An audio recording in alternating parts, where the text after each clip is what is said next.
It doesn't matter how good a motorcycle brand is, every brand has that one bike that is an absolute nightmare. Here are the most unreliable motorcycles from every manufacturer. Number 12, Harley-Davidson 1980 Sportster 1000. Harley-Davidson is one of those brands that needs no introduction. It's been around since 1903, building some of the most iconic motorcycles in history. But let's be real, Harley's had its fair share of misfires, especially during the AMF era in the 70s and the early 80s.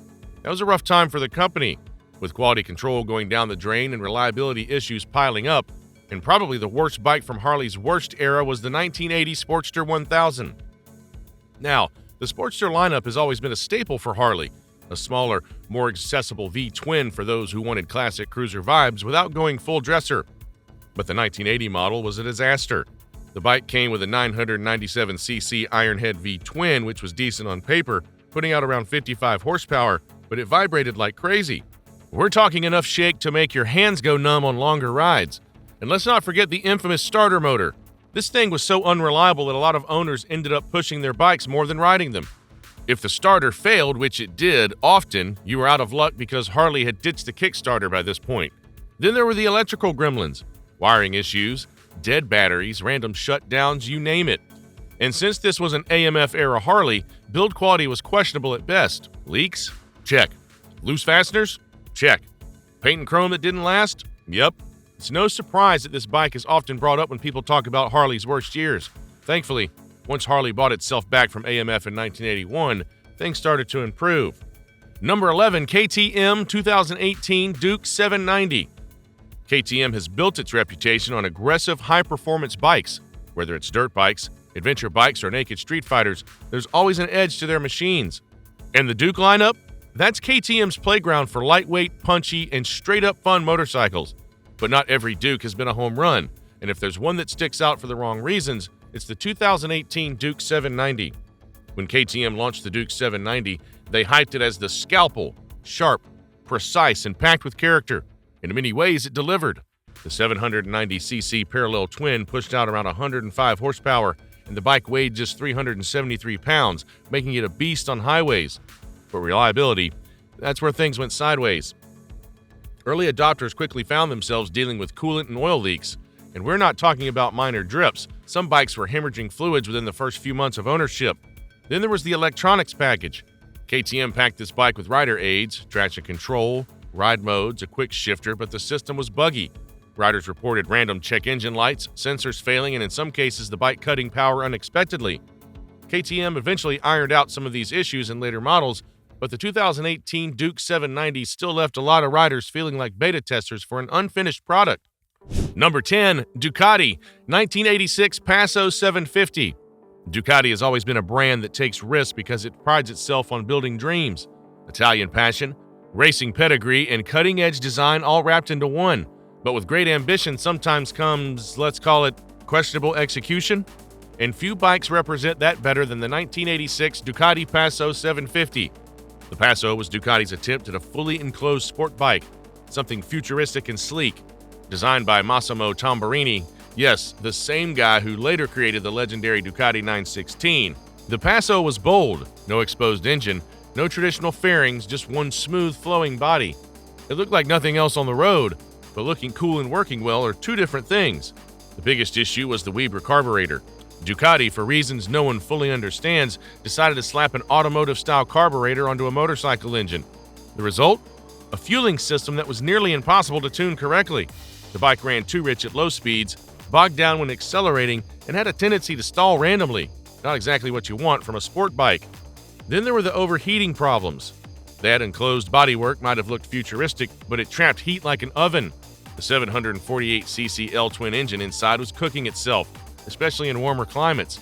And let's not forget the electrical problems, wiring issues, weak charging systems, and a general sense that the bike didn't really want to start in the morning. Number 9, Yamaha, early 1980s Virago XV535. Yamaha has always been a brand that finds the sweet spot between performance and reliability. They make bikes that run forever. Just ask anyone with an old FZ or a well-maintained WR. But even Yamaha had its fair share of problematic machines, one of which is the 1980s Virago XV535. Now, the Virago series itself wasn't a bad idea, Yamaha wanted to get in on the cruiser market and offer an alternative to Harley Sportsters. The XV535 had a 535cc V-twin engine, shaft drive, and a lightweight frame, making it a solid option for riders who wanted that cruiser feel without the bulk. Theoretically, it was supposed to be a home run, but then the electrical system happened. If you owned one of these early Viragos, chances are you either loved it or spent more time cursing at it than riding it. The charging system was notorious for failing. Stators, regulators, batteries, everything just seemed to give up at random. And if your battery wasn't fully charged, then good luck starting the bike. The starter motor and solenoid were weak, leading to the dreaded Virago click, that frustrating moment when you hit the starter button, hear a click, and nothing happens. To their credit, Yamaha fixed most of these issues in later versions, but those early XV535s left a bad taste in a lot of riders' mouths. Number 8. BMW Pre-2000 F650 Funduro. BMW motorcycles have a reputation for being rock solid, built to last and engineered to precision. But here's the thing, every company has growing pains, and when BMW decided to step into the small displacement adventure bike market, they stumbled a bit. Unfortunately, their weapon of choice was the F650 Funduro, a bike that was supposed to be an affordable, versatile gateway into the BMW lineup, but ended up being a huge lesson for the company. The F650 Funduro was a bit of an oddball in BMW's lineup. Unlike their boxer-powered touring machines, this one had the 652cc single-cylinder engine built by Rotax and was assembled in Italy by Aprilia. It actually had a lot of potential: lightweight, decent power for a thumper, and good fuel economy. But then came the infamous voltage rectifier issue. BMW placed the voltage rectifier under the seat, where it got zero airflow and overheated like crazy. And when it overheated, well, the charging system stopped working, the battery drained, and your adventure turned into a long walk home. There were plenty of cases where riders ended up stranded in the middle of nowhere because their bike simply refused to start. On top of that, the steering head bearings had a habit of wearing out prematurely. If you didn't stay on top of maintenance, the front end started feeling weird, like it had a mind of its own. Not exactly confidence-inspiring on an adventure bike. Number 7. Suzuki 1997 TL1000S. Suzuki's one of those brands that just goes for it. They're not afraid to push the limits, experiment with wild ideas, and occasionally produce absolute monsters of motorcycles. And in the late 90s, they decided to take on Ducati with a V-twin sports bike of their own, the TL1000S. It was fast, aggressive, and had a reputation for being, well, a bit unhinged. On paper, this bike was incredible. The 996cc V-twin engine made 125 horsepower, and Suzuki threw in fuel injection, cutting-edge tech at the time. It had superbike power and a naked bike package, which should have been a recipe for success, but then came the handling issues. The TL1000S had an unusual rotary-style rear shock damper instead of a traditional spring setup. Suzuki thought they were being innovative, but what they actually did was create a bike that felt unpredictable. The rear end was prone to sudden instability, especially at high speeds or under hard acceleration. Some riders even reported full-on tank slappers out of nowhere. It got so bad that Suzuki had to issue a recall and slap a steering damper on the bike to calm it down. But the problems didn't stop there. The fuel injectors had a habit of acting up, leading to uneven throttle response. The engine was strong, but the bike itself felt raw and unfinished. And then there was the reputation. It became known as a widowmaker, a bike that could catch even experienced riders off guard. Number 6. Honda 2010 VFR 1200F. If there's one brand that practically defines motorcycle reliability, it's Honda. Their bikes are engineered to last forever, and even their budget-friendly models seem to run until the wheels fall off. But every now and then, Honda swings for the fences and misses, and that's exactly what happened with the 2010 VFR 1200F. Now, the VFR lineup had always had a cult following. The older VFR 800s were beloved for their silky V4 engines, bulletproof reliability, and all-day comfort. So when Honda announced the VFR 1200F, expectations were sky high. It was supposed to be the ultimate sport tourer, blending big power with long-distance capability, but instead, it ended up being an expensive letdown. First, there was the elephant in the room, the fuel range. Honda gave this bike a massive 1237cc V4 that made 170 horsepower, but then they paired it with a tiny 4.9-gallon gas tank. That meant you were stopping for fuel every 120-140 miles, completely unacceptable for a touring bike. Riders who expected to cross entire states without refueling were left scratching their heads. Then came the transmission issues. Honda offered an optional dual-clutch automatic, a first for motorcycles at the time, but it was clunky, jerky, and just didn't feel natural. Even the standard 6-speed manual had problems, specifically a weak second gear shift fork that could wear out prematurely, leading to expensive repairs. And we can't forget the shaft drive. Honda meant well by including a maintenance-free system, but it ended up being unreliable, with reports of failures and excessive backlash. Combine all of that with a price tag that was way higher than competing sport tours, and it's no wonder the VFR 1200F never really took off. Honda eventually pulled the plug on the model, quietly admitting that it just didn't live up to its legendary predecessors. Number 5. Kawasaki 2009-2012 Concours 14. Everyone knows Kawasaki likes to build fast, powerful, and durable bikes.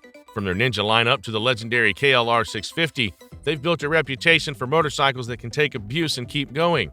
Unfortunately, not every Kawasaki was designed to be great, and the 2009-2012 Concours 14 had one particularly dangerous flaw that landed it on this list. Theoretically, the Concours 14 was a beast.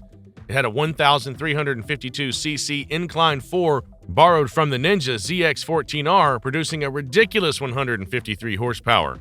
It was comfortable, packed with tech, and had serious highway cruising capabilities. But then riders started noticing something unsettling. The brakes didn't always work like they should.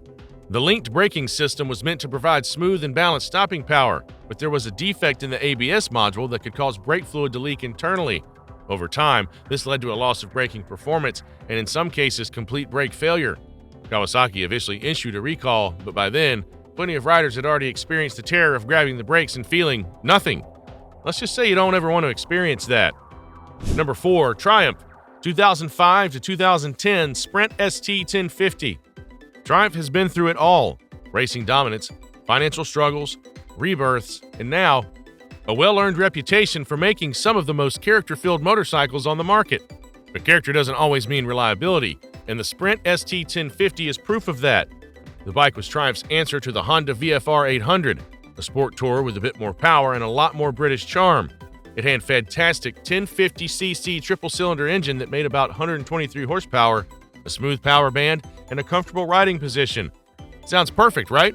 Well, not exactly. The biggest issue was the charging system. The Sprint ST had an undersized stator and a weak regulator rectifier, which meant that if you use a lot of accessories, like heated grips, extra lights, or even just frequent starts, the system couldn't keep up. Batteries would drain unexpectedly, leaving riders stranded. And if that wasn't bad enough, the alternator had a tendency to fry itself over time, leading to expensive repairs. It's a shame because the Sprint ST 1050 was actually a great bike when it worked. It had one of the best sounding engines in its class. Number 3, Aprilia 2002-2005 RST 1000 Futura. Aprilia is basically the only brand that makes motorcycles for people who love the idea of Italian performance but don't want to pay Ducati prices. They've built some incredible machines over the years, but they've always had their fair share of head scratchers, like the RST 1000 Futura. Now, on paper, the Futura was actually pretty cool. It was Aprilia's take on a sport touring bike powered by a 998cc V-twin that came from the legendary RSV mill. It had a unique angular design, single-sided swing arm, and enough comfort to handle long rides without breaking your back. But here's the problem: the electrics. Aprilia's wiring harness on the Futura was an absolute disaster. Owners reported melted connectors, failed charging systems, and random electrical failures that left them stranded. The culprit? A weak stator and regulator rectifier setup that couldn't keep up with the bike's demands. And then there was the fuel system. The plastic fuel connectors were prone to cracking, which led to fuel leaks. Never something you want happening right next to a hot engine. Some bikes also suffered from fuel pump issues, making them frustratingly unreliable. To make matters worse, parts availability became a nightmare after Aprilia stopped making the bike. If something broke, you either had to track down rare OEM parts or get creative with aftermarket solutions. Number 2, Indian 2014-2019 Indian Scout. Indian motorcycles have made a huge comeback in recent years, offering a stylish and powerful alternative to Harley-Davidson. Their bikes have that classic cruiser aesthetic with modern technology, and they've built a loyal following. However, even Indian isn't immune to reliability issues, and the 2014-2019 versions of the Indian Scout had a few notable ones. The Scout was meant to be a lightweight, sporty cruiser that could take on Harley's Sportster lineup. It had a liquid-cooled 1,133cc V-twin making around 100 horsepower. Plenty of punch for a mid-sized cruiser. It handled well, looked great, and had smooth power delivery. But then the problems started showing up. One of the most common issues was coolant leaks. The water pump seals had a tendency to fail prematurely, leading to leaks that could leave owners stranded or dealing with overheating issues. Some bikes had the pump replaced multiple times before a permanent fix was found. Then there was the infamous gear shifting problem. The transmission on early Scouts had a tendency to feel clunky and unrefined, with false neutrals and difficulty getting into certain gears. Some riders reported excessive wear on the shift forks, but that wasn't an easy or cheap fix. And finally, there was the belt tension issue. The Scout used a belt drive, but the tension was finicky, too tight, and it could cause premature wear on the pulleys. Too loose and you risk snapping it altogether. Many owners had to constantly adjust it to avoid problems. Indian improved their design in later models, but those early Scouts were definitely rough around the edges.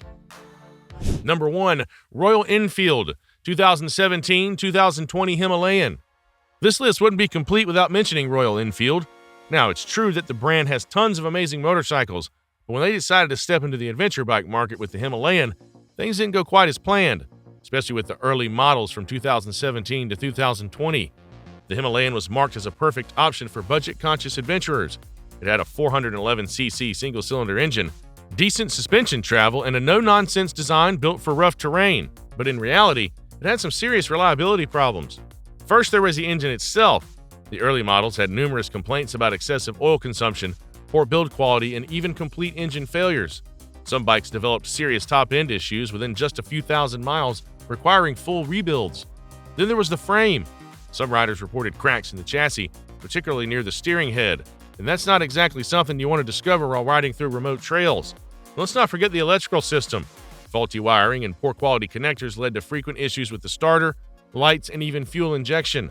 Owners often had to troubleshoot their own bikes just to keep them running properly. Royal Enfield eventually fixed many of these problems with the post-2021 models, but those early Himalayans, they were a roll of the dice. If you got a good one, it was a fun, capable little adventure bike. If you got a bad one, well, you probably spent more time fixing it than riding it. Which other horrible bikes did we miss? Let us know in the comments. If you enjoyed the video, make sure to like and subscribe the channel for more interesting videos on motorcycles.